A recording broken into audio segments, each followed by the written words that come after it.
everyone, welcome back to Education Experts. I am Bharti Sharma, your spoken English educator.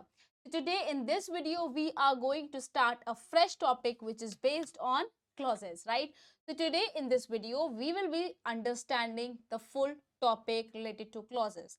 What are the clauses? Is there any type of clauses or not? We will be discussing this in detail, right? तो what are we waiting for, let's get started. देखिए, मुझे ऐसा लगता है आधे से ज्यादा लोगों ने डेफिनेटली क्लॉजेस पढ़े ही पढ़े हैं, but the thing is sometimes some people are very confused about it, or some people have not got this topic ever before, right? So I am here just to clear your all the doubts related to clauses, right? All right, now let's start it with its definition.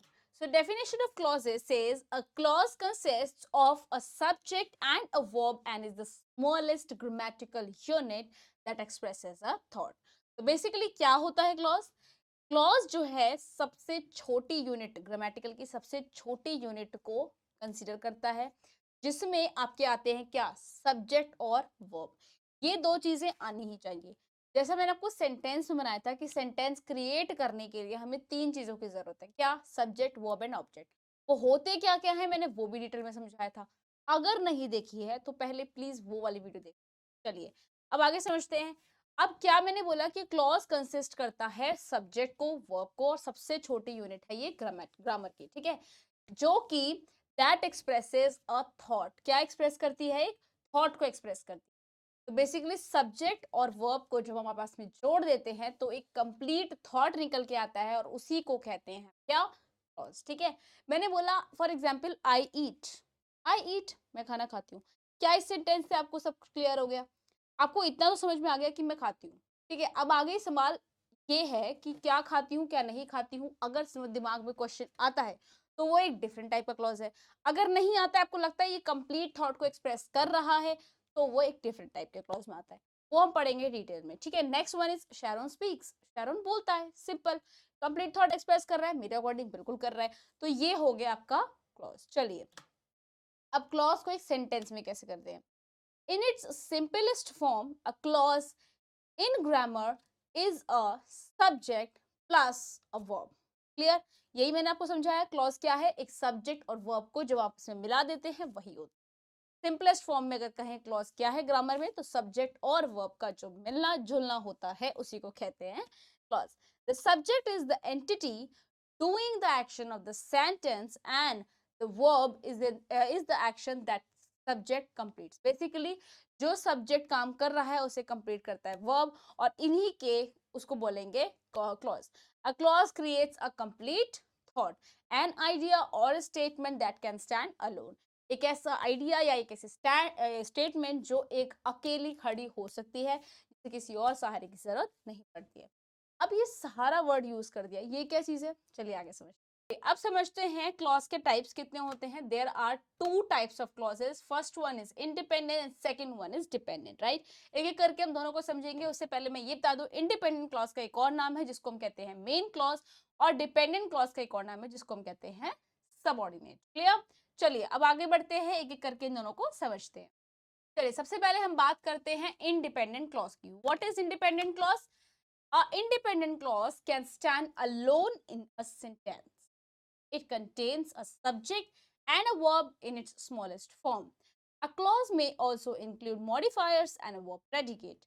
It is a complete thought and the smallest unit of grammar that is syntactically accurate. Clear? तो basically independent word का अगर आपको मतलब पता हो, definitely I guess हर बच्चे बच्चे को पता है इंडिपेंडेंट वर्ड का मतलब क्या है, ठीक है।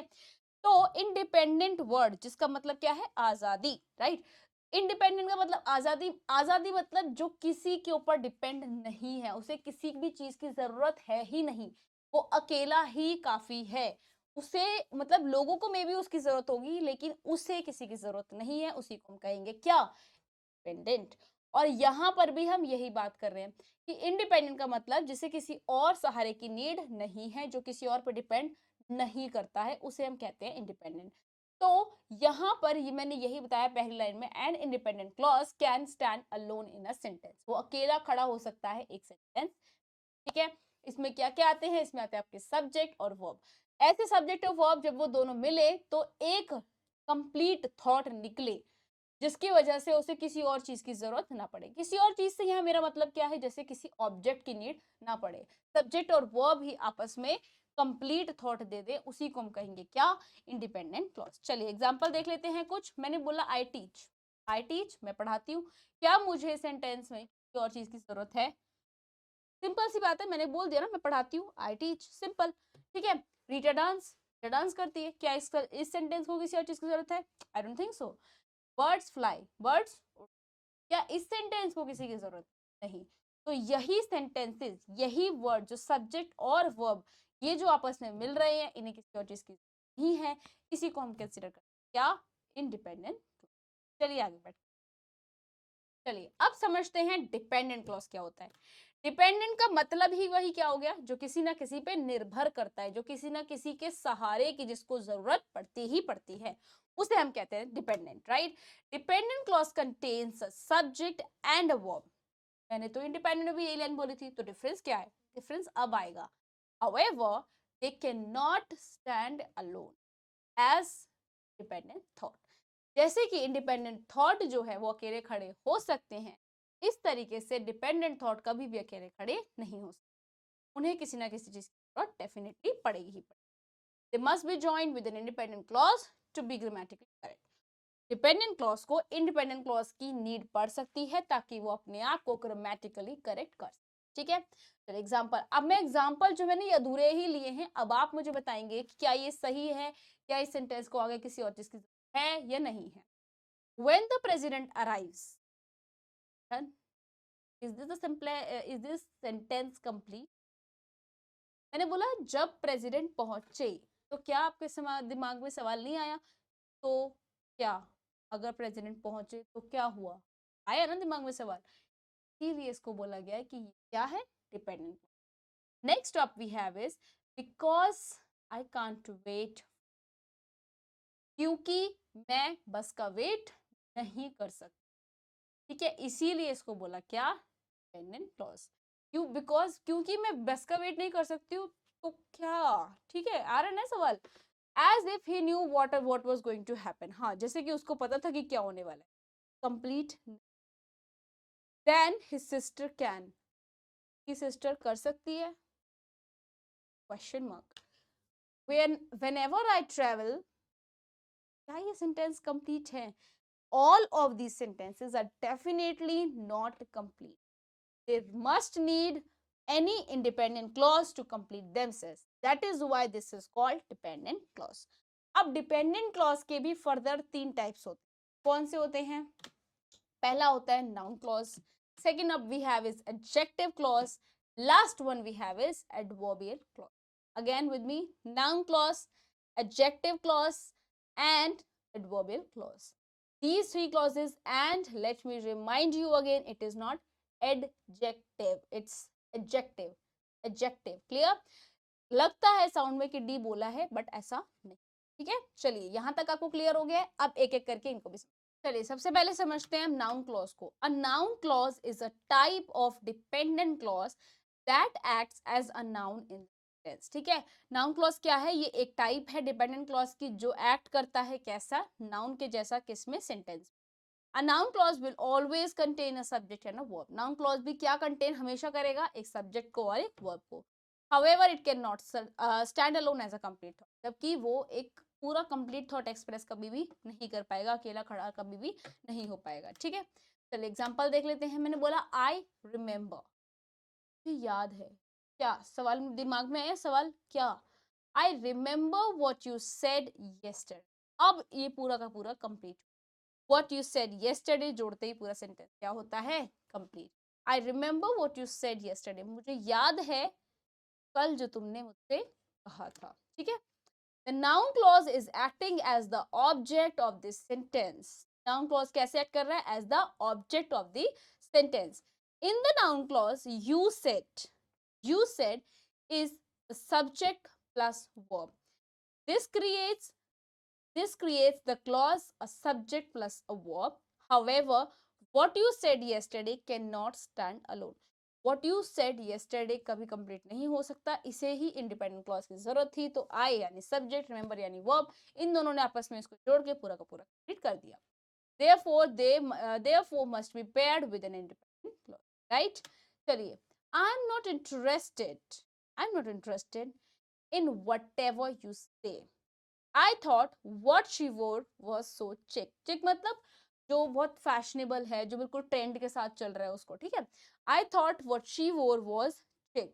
Next up we have is whomever you confide is a person you can trust. जिसको भी तुम भरोसा करते हो वही पर्सन है जिसको तुम ट्रस्ट कर सकते हो। चलिए आगे बढ़ते हैं। एक नोट याद में रखेंगे, to identify a noun clause. जब भी आपको एक नाउन क्लॉज पहचानना है तो आपको दो चीजें ध्यान में रखनी। पहला, find out words like how, if, that, WH, family. देखिए, जब आपको नाउन क्लॉज पहचानना है, एक चीज को ध्यान में रखिए, हाउ। जब आपका सेंटेंस हमने पढ़ लिया ना, तो अगर आपके दिमाग में आ रहा है सवाल कि हाउ, कैसे, अगर, या दैट, या फिर WH फैमिली का कोई भी सवाल आपके दिमाग में खड़ा हो जाता है, तो इसका ये मतलब है कि वो नाउन क्लॉज है, ठीक है? Next one is just ask what.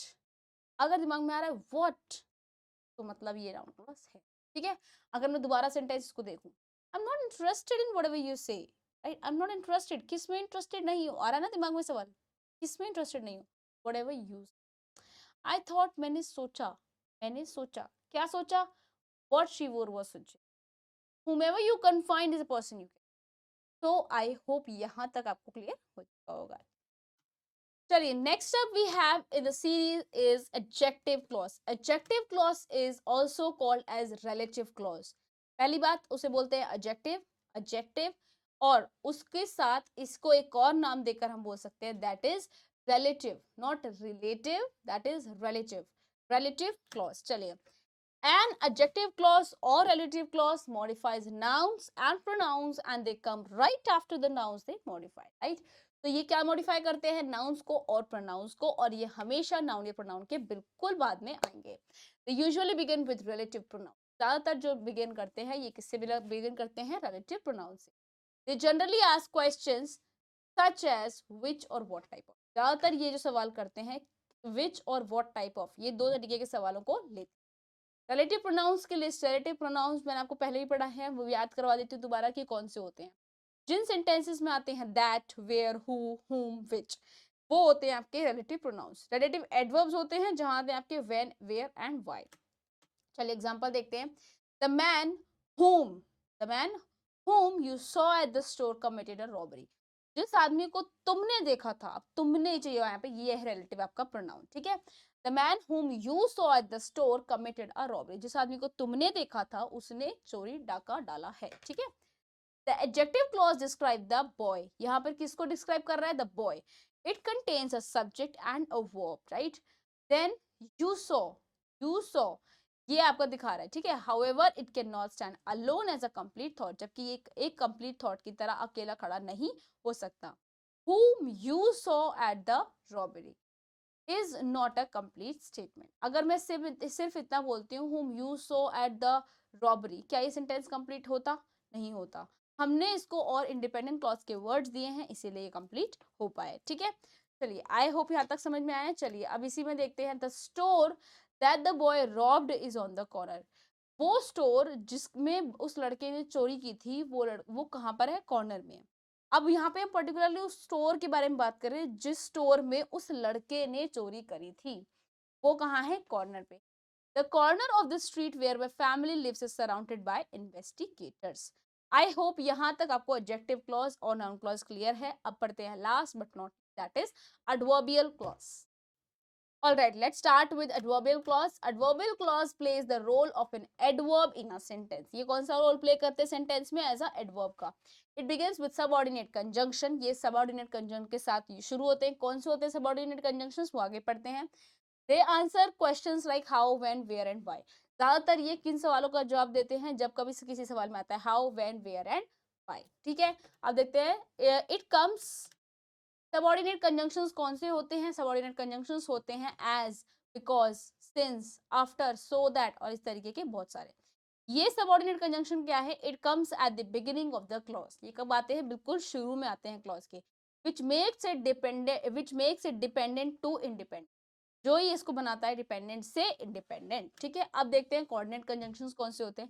इसको याद करने का एक बहुत सिंपल तरीका है, इसके लिए आप में शॉर्ट फॉर्म में मैंने बताऊँ तो इसमें बोल दीजिए फैन बॉयज। फैन बॉयज आपने बोल दिया, कोऑर्डिनेट कंजंक्शंस वही होते हैं। फैन बॉयज क्या, F for A for and, N for nor, B for but, O for or, Y for yet, S for so. Fan boys ये होते हैं कोऑर्डिनेट कंजंक्शन। चलिए अब एग्जाम्पल देख लेते हैं। You will continue driving north until you see a stop sign. ठीक है, तुम तब तक ड्राइविंग करते रहो जब तक तुम एक स्टॉप साइन ना देख लो। ठीक है, the adverbial clause modifies how you will drive. तो यहाँ पर क्या मॉडिफाई कर रहा है कि तुम ड्राइव कैसे करोगे, कब तक करोगे। The adverbial clause contains a subject and verb, you will continue. ठीक है, यहाँ पे सब्जेक्ट भी आ रहा है यू और वर्ब भी आ रहा है will continue. However, it cannot stand alone. जबकि ये अकेला खड़ा नहीं हो सकता as a complete thought. Until you see a stop sign is not a complete statement. अगर मैं सिर्फ इसको देखूं, इस सिर्फ इतने सेंटेंस को, until you see a stop sign, क्या वो complete होगा? नहीं होगा। इसीलिए हमने इसको इंडिपेंडेंट क्लॉज दिया है कि you will continue driving north until you see a stop sign. अब ये पूरा का पूरा डिपेंडेंट से हो गया इंडिपेंडेंट। चलिए अब आगे एक और देख लेते हैं example. After the movie ended we ate ice cream. ठीक है, जैसे ही मूवी खत्म हुई हमने आइसक्रीम खा ली। Beth visits her grandfather whenever she is in town. Beth जो है अपने ग्रैंडफादर से हमेशा मिलती है जब भी वो कभी टाउन में होती है। Thank you so much for watching this video. I hope आपके क्लास से रिलेटेड सारे डाउट्स क्लियर हो चुके होंगे। And till then stay connected with me and be happy.